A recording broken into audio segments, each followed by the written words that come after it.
watching this new series recommended by a friend. And in this series, the main character was diagnosed with a cancer. Now, because he's dying, he was advised by his doctor to tell his wife the truth that he has cancer, he's dying. But the problem is, his wife has a very delicate pregnancy. She can't be stressed emotionally, physically, because if she will be stressed, she might be in danger or the baby might die.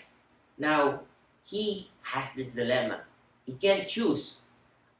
I have this truth about my condition, my health, my cancer. Should I tell it to the one that I love? But if I do, it might not seem like a loving thing to do because she might die or the baby might die. Should I just choose to take care of the one that I love, to just choose to love? But then, that would mean I would lie. I would be sacrificing the truth. You see there? That's a dilemma.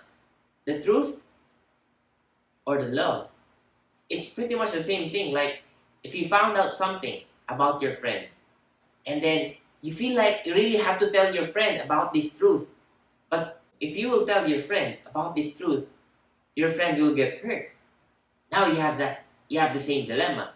Will you tell your friend about this truth that you found out, but it will hurt your friend? Will it still be a loving thing to do, to tell the truth? Maybe you will just withhold the truth. Maybe you will just lie so that you can take care of your friend. So that means you're just choosing to love, but not choosing the truth.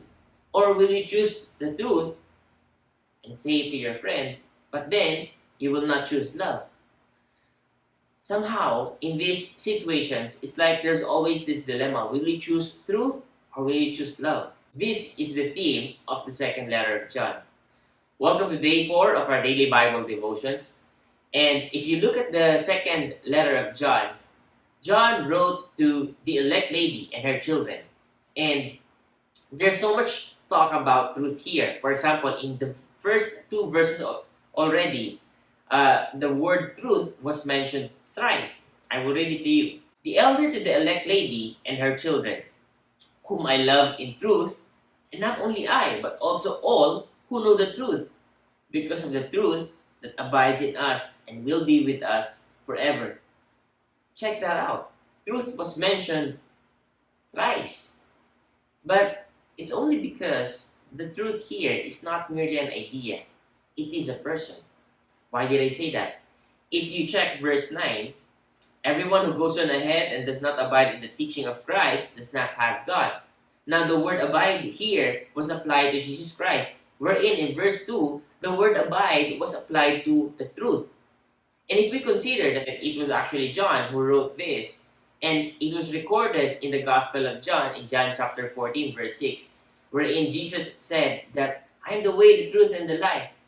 So knowing that John acknowledges Jesus' claim that he's the truth, so his reference here to the truth is more likely a reference not just to an idea, but to the person of Jesus Christ. So what is the main point of John's second letter? He's practically warning the elect lady and her children against deceivers and antichrist. Because these people, these deceivers, this antichrist, somehow, if you entertain them, if you greet them, if you receive them in your home, they will cause you to lose your love for fellow believers. So here, you need to protect the truth so that you can protect your love. So that's a bit in contrast to the dilemma that I presented earlier. The dilemma earlier is that you can only choose between truth and love. But here, John is pointing out that actually, truth and love go together. If you value truth, then you will choose to love those who are in the truth, those who are in Christ.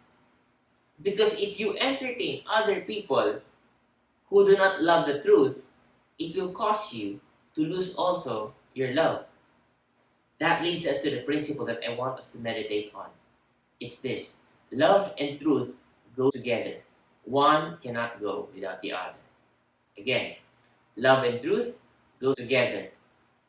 one cannot go without the other. So they're not really in contrast. You don't really have to choose. If you go back to the very message of the second John, see, if we analyze it, John is not actually suggesting to stop loving these deceivers. You know, Christ taught us to love everyone, even our enemies. So John is not coming here writing to the elect lady and her children suggesting that these people are bad, don't love them anymore. No, that's not what he's saying. What he's saying is these people will destroy the truth that you have and will destroy your love. Do not receive them or greet them. By saying that, he's not saying do not love them.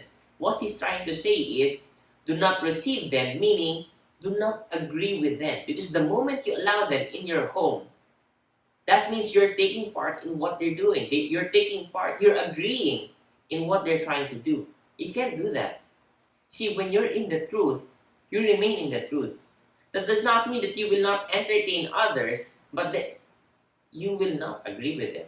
You will entertain them only up to the point that you want to understand them. For example, here, John understands that these people clearly is meant to destroy the truth that you have. In that case, you clearly shouldn't agree with them. You clearly shouldn't join them. And that is the point here. Because truth and love should go hand in hand. Because they're always together. Especially, the truth being referred here is Jesus Christ. And Jesus Christ asking us to love. Love everyone. Love even your enemies. Ask yourself, who are the people in your life who leads you to the truth? To Jesus. Because if you can identify these people are the ones who will make you wiser in the knowledge of God. And you need to learn to be more loving from these people. You have to seek these people. If you don't have them in your life, seek them. But if you have them, if your parents, your family, people around you, your friends, if they lead you to the truth, if they lead you to Jesus, they make you wiser, be with them. Walk with them. Because the Bible wants us to walk with the truth and to walk with love.